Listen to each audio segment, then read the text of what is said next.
À la fin de l'été, vous avez peut-être vu sur vos écrans une publicité télé pour des plats cuisinés halal. Retour sur un marché discret, mais qui est en train d'exploser. C'est notre enquête de la semaine. Paella, lasagne, côte de bœuf, les consommateurs de culture musulmane ont désormais davantage de choix dans les produits halal.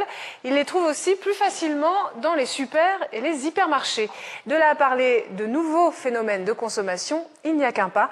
Voyez le reportage de Julien Bachellery et Jean-Dominique Lamy. Dans une grande surface parisienne, un rayon un peu particulier. Ici, plus d'une cinquantaine de produits halal. Viande, plats préparés et même marques distributeurs. Cette enseigne de la grande distribution est une pionnière sur les produits à destination des clients musulmans. Vous avez entre 8 et 10% de la population française qui sont de confession musulmane, qui consomment beaucoup, qui attendent de la distribution d'avoir des produits qui soient sincères. Si vous voulez, dans le Coran, ce qui est important, c'est que le produit soit de qualité, le produit soit hygiénique et le produit soit certifié. Et nous, on rajoutera, il faut qu'il soit aussi abordable, qu'il soit à juste prix, etc. S'engager sur le marché des produits halal, c'est une initiative encore audacieuse, mais qui s'annonce très rémunératrice. La cible, c'est 5 millions de musulmans qui se fournissent encore majoritairement dans des boucheries traditionnelles. Il n'y a pas de différence, c'est un produit comme un autre, avec simplement une connotation qui est une connotation de certification religieuse. Tout le monde, toutes les enseignes font du halal. Mais ils font du halal comme on fait du tourisme. Il ne s'agit pas uniquement de prendre un produit, de prendre une pastille et de dire « Oh, ça a été contrôlé par un organisme religieux ». Ça, c'est trop facile. Car un des grands enjeux du halal, c'est la certification. Devant l'absence de définition légale, ce sont les autorités religieuses qui déterminent les critères. Près d'une dizaine de mosquées, d'associations et de sociétés apposent leur sceau en France. Mais il n'est pas rare de trouver des produits estampillés halal qui ne le sont pas. Alors certains font de la rigueur de leur contrôle l'argument primordial. Samir est contrôleur pour l'association AVS. Tous les jours, il vérifie chaque produit, jusque dans les frigos. AVS, 9 UW rond, tamponné, tamponné, des deux côtés. Tamponné. Mais le contrôle commence à l'abattoir. En abattoir de volaille, déjà la première des choses qu'on va faire, c'est qu'on va s'assurer que la viande qui est accrochée sur la chaîne est bien vivante, puisqu'on sait qu'avec le transport, il y a un taux de mortalité assez important. Ensuite, il y a bien entendu le sacrifice qui doit être bien réalisé. Une fois que ce contrôle a posteriori des coûts a été effectué pour être sûr que la bête a bien été sacrifiée, c'est un système de traçabilité semblable à n'importe quel système de traçabilité, c'est-à-dire qu'on va s'assurer que les viandes qu'on a authentifiées au départ à l'abattage sont bien celles qui vont être utilisées soit en découpe, soit en fabrication de produits, soit simplement distribuées en boucherie. Des pratiques, des contrôles qui ont un prix. La certification est facturée en moyenne 11 centimes d'euros le kilo pour un abattoir, 500 € par mois pour un restaurant. C'est le cas de cet établissement à Stein, en banlieue parisienne. À la carte cuisine indienne, mexicaine ou française, petits salés aux lentilles ou salade de lardons de veau, dont garantie halal. On n'a pas fait le pari de la confiance, on a fait le pari de la transparence. Donc nous, on a fait le choix de prendre un organisme de contrôle indépendant, l'un des plus reconnus, donc AVS, qui vient nous contrôler donc 3 fois par jour au minimum. Pour nous, c'est une garantie pour nos clients que tous nos produits sont halal. Ce qui nous a manqué à nous, la jeunesse française d'origine musulmane, ou plutôt musulmane, c'est tout ce qui est plat donc français, mais halal. Donc un filet mignon, un bœuf bourguignon, un carpaccio de bœuf. Souvent les gens croient qu'il y a uniquement le porc qui nous est interdit, mais la viande, si elle n'a pas été préalablement abattue selon le rite musulman, nous est interdit. Donc si vous allez faire des tagliatelles carbonara qui normalement sont faits avec des lardons de porc, nous on va le faire avec des lardons de veau. Mais c'est sûr que, bon, nous, gustativement, on ne connaît pas le goût du porc. Donc, on ne peut pas dire, ah non, c'est pas ça. Les industriels l'ont bien compris. Ils ont bien compris qu'on était des consommateurs. On avait envie de consommer. On était à la demande, ils ont ramené l'offre.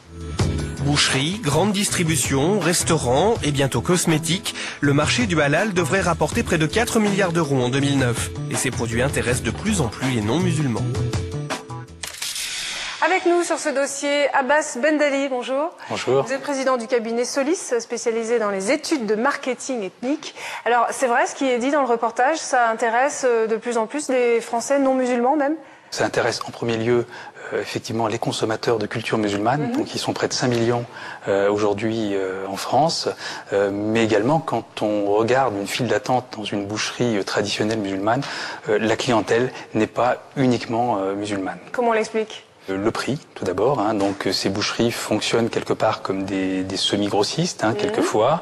Et puis également, on voit aussi au fur et à mesure une disparition, on va dire, des boucheries traditionnelles européennes. On trouve quoi exactement sous l'appellation halal? C'est essentiellement la viande, tout d'abord. Donc une viande, donc avec un animal qui a été sacrifié selon les règles, les codes, les préceptes de l'islam, donc avec des règles extrêmement précises.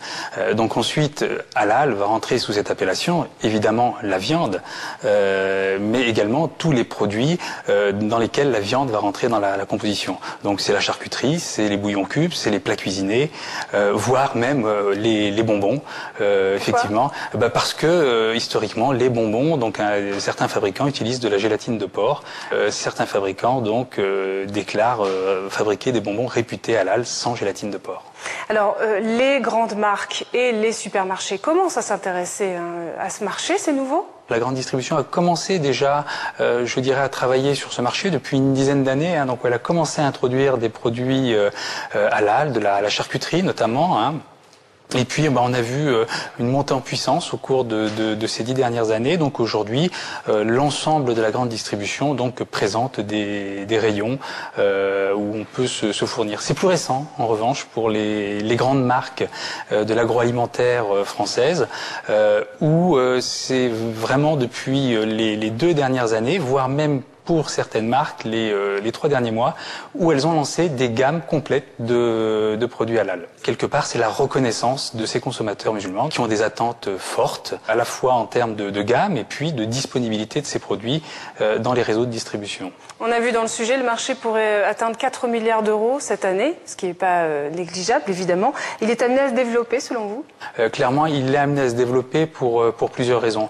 D'abord, les attentes sur des produits élaborés, notamment, qu'il s'agisse de plats cuisinés, de pizzas. Petit salé aux lentilles, on a vu. Peut-être, je ne sais pas si j'irai jusqu'au petit salé aux lentilles, mais pourquoi pas un bœuf bourguignon, sans doute. Une offre qui s'étoffe. Troisième facteur, un facteur démographique. Donc aujourd'hui, effectivement, c'est cette deuxième génération de migrants qui est en nombre supérieur à celle de leurs parents, et puis va pointer de manière très rapide au cours des 10-15 prochaines années la troisième génération déjà qui va entretenir ce marché. Donc ce n'est pas un feu de paille, on est vraiment installé dans le temps. Alors on va regarder une publicité pour une marque halal qui est passée il y a quelques semaines. Alors on y voit des acteurs maghrébins, noirs, plutôt jeunes d'ailleurs, un décor assez neutre. Vous avez eu un rôle de conseil. Est-ce qu'on communique différemment sur un produit halal ? On est sur un produit cultuel, quelque part assez sensible. Je disais tout à l'heure, au bas mot, 5 millions de personnes de culture musulmane, donc de consommateurs de ce produit, mais d'une population assez différente. La deuxième génération des enfants de migrants ne fonctionne pas nécessairement comme leurs parents. D'où, effectivement, de trouver la bonne manière de parler avec cette population. La bonne manière, c'est de faire, elle est un petit peu gentillette, un peu désuète, cette publicité. On peut le dire comme ça. Effectivement, on est sur quelque chose de relativement factuel. Donc en 12 secondes, effectivement, expliquer ce qu'est le produit, la gamme, c'est bon, et voilà mes consommateurs, et voilà où vous pouvez me trouver.